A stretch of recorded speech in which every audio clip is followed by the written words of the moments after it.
इस सरकार के पास एक मौका भी है कि एक बहुत बड़ी नज़ीर पेश करके एक फेथ रिस्टोर करे, मतलब कि आप जो बोले कि किसी को इतनी कड़ी फांसी हो जाए या किसी को, तो एक भरोसा डेवलप होगा। सरकार के पास भी ये सुनहरा मौका है, प्रधानमंत्री के पास ये मौका है। पिछले 15-20 सालों में देखिएगा चाइना बड़ी तेजी रही कर रहा है। सबसे ज़्यादा अभी करप्ट लोगों को फांसी कौन देता है? चाइना। कुछ दिन पहले अपने एक मंत्री को टांग दिया। तो आप जब सजा ही नहीं रखेंगे तो उसको क्या टेंशन है? तो ये बहुत ज़रूरी है। और हम तो कहेंगे शिक्षा मंत्री धर्मेंद्र प्रधान जी के, अभी उनके पास मौका है, 2-4 ठोक के ऊपर NSA UAPA लगाइए, जीवन सड़ा दीजिए इन लोगों का जेल में। जो हमारे बच्चों के भविष्य के साथ खेलेगा, उनके भविष्य उनके जीवन से खेलने में कोई दो राय नहीं होना चाहिए, उनको भी वही नरकीय स्थिति होनी चाहिए।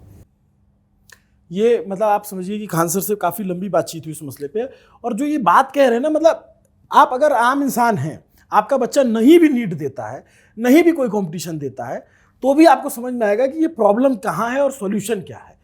प्रॉब्लम जो है उसका सॉल्यूशन ना ढूंढ करके एक नई प्रॉब्लम सामने खड़ी कर दी जाती है। एक होता है कि आप किसी प्रॉब्लम को सॉल्व करिए कि भाई जो है इसको पढ़ने में दिक्कत हो रही है तो उसको पढ़ाई दीजिए। एक होता है कि उसके मोबाइल का नेटवर्क गायब कर दीजिए, तो दूसरे में परेशान है कि मोबाइल में नेटवर्क नहीं आ रहा है। यही है ना सर, कि प्रॉब्लम का सॉल्यूशन ना देकर के एक नई प्रॉब्लम दीजिए। अभी आप लोग SSC से जो है फारिग हुए तो नीट मिल गया, नीट से फारिग होंगे तो फिर कोई और मिल जाएगा। कितने, अच्छा आप कितने पेपर लिख देख चुके हो अपने अपने जब से आप पढ़ा रहे हो सार्वजनिक जीवन में? ऐसा कोई साल नहीं है जिस दिन आंदोलन आदमी नहीं किया। कई आदमी पूछता है कि आप पढ़ाइए नहीं, सब क्या कर रहे हैं। हम कह रहे हैं कि भैया आप एक काम कीजिए, आप ही इन बच्चों की लड़ाइयाँ लड़ दीजिए।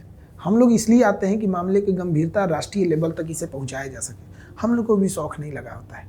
किस इंसान को शौक लगेगा 5-5, 6-6 को मुकदमा लदाने का?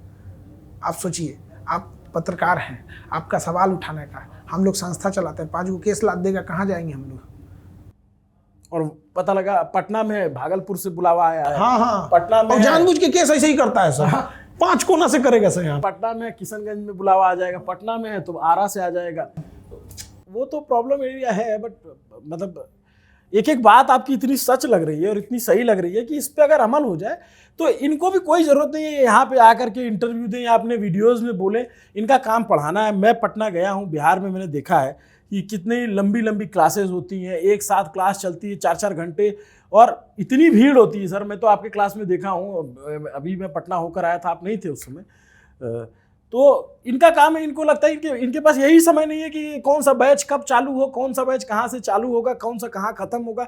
इनके पास इसी बात से फुर्सत नहीं है कब पढ़ाएं, कितना पढ़ा दें। जितना पढ़ाएंगे उतना कम पड़ता है। लेकिन अब जब कोई टीचर आप समझिए कि सड़क पे आके मांग करेगा, इंटरव्यू दे रहा है और तमाम बातें कर रहा है, तो उसको लगता है कि यार वो उसके लिए एक फ्रस्ट्रेटिंग जॉब हो जाती है। मतलब खान सर को इस इंडस्ट्री में एक मतलब कोई बड़ी बात नहीं, मतलब बड़ा टर्म यूज़ करूँगा मैं, रेवोल्यूशनरी के तौर पे देखा जाता है कि इन्होंने एक शिक्षा, जो कोचिंग बहुत ज़्यादा पैसे में होती थी, इन्होंने कम पैसे में पढ़ाना शुरू किया और उसके बाद बच्चों का एक हुजूम आया। और अभी तो खैर आपको बहुत ढेर सारी शुभकामनाएं, आप सर बहुत नेक काम कर रहे हैं, अस्पताल 2 चला रहे हैं, उसके लिए भी बहुत बहुत बधाई, धन्यवाद। और आपसे हम ये वादा लेना चाहेंगे कि मैं पटना आऊँ और आपके साथ चल के देखूँ कि आप हॉस्पिटल कैसे चला रहे हैं, कोचिंग कैसे चला, 2 काम एक साथ कैसे कर रहे हैं। इस पर भी आप समय दीजिएगा तो जो है एक लंबी बातचीत वहाँ पे उस सिस्टम को समझने के लिए की जाएगी। देखिए, जब सबका सहयोग हो जाता है ना तो बहुत अच्छा लगता है।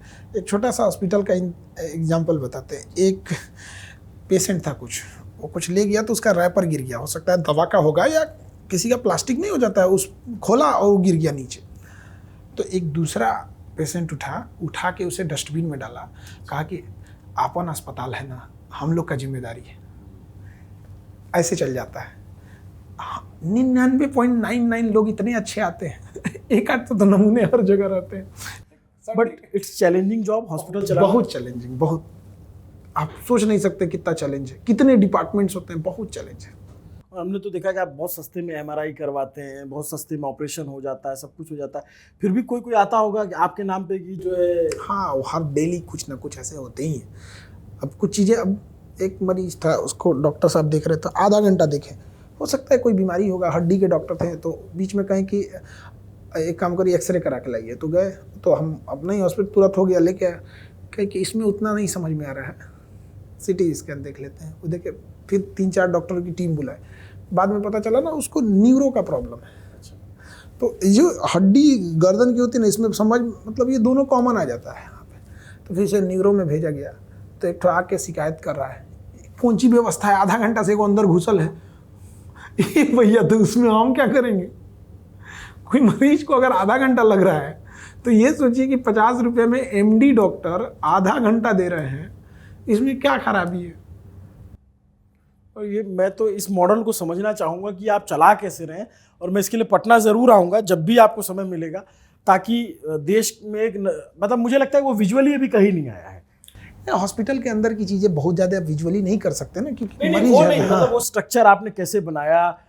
आप जैसे मैं जॉब करता था, तो जब जॉब छोड़ी तो अपना जब संस्थान बनाना शुरू किया तब पता लगा कि अच्छा ये बल्ब यहाँ लगता है, ये चीज़ यहाँ लगता है। आप टीचर थे, आपको पता है कि ब्लैक बोर्ड कितने का आएगा, ये मार्कर कितने का। अब आपको बेड खरीदना पड़ रहा है हॉस्पिटल। कई बार उसमें भी ठगा जाते हैं, 1 लाख का बेड हमको 1.5 लाख का थमा दिया। तो कितना पाप लगेगा उसको, मतलब चैरिटी का काम कर रहा है। हाँ, तो कुछ होते हैं तो फिर वेंडर चेंज करना पड़ा कि भाई तुम चैरिटी वाला, इसमें 2 पैसा कम कर यार, तुम 1.5 गुना मार्जिन मार दे रहा है इसमें। नहीं सर, बहुत बहुत बहुत बहुत नेक काम कर रहे हैं। हम लोग से जो बन पाएगा हम ज़रूर करेंगे, और उस पर लोगों को भी ये प्रेरणा देंगे कि कुछ ऐसा शुरू कीजिए आप जिसमें आम लोग भी जो है ना भागीदारी दे सकें, क्योंकि आप अकेले कितना बर्डन उठाएंगे। मतलब आपके पास कोचिंग है, मुझे पता है कि आपका जिस मॉडल पे चल रहा होगा, आपका कोचिंग का प्रॉफिट आप अस्पताल में लगा। बिल्कुल, मुझे समझ में इतना आ गया, क्योंकि 50 रुपए में एमडी डॉक्टर कहाँ देख पाएगा।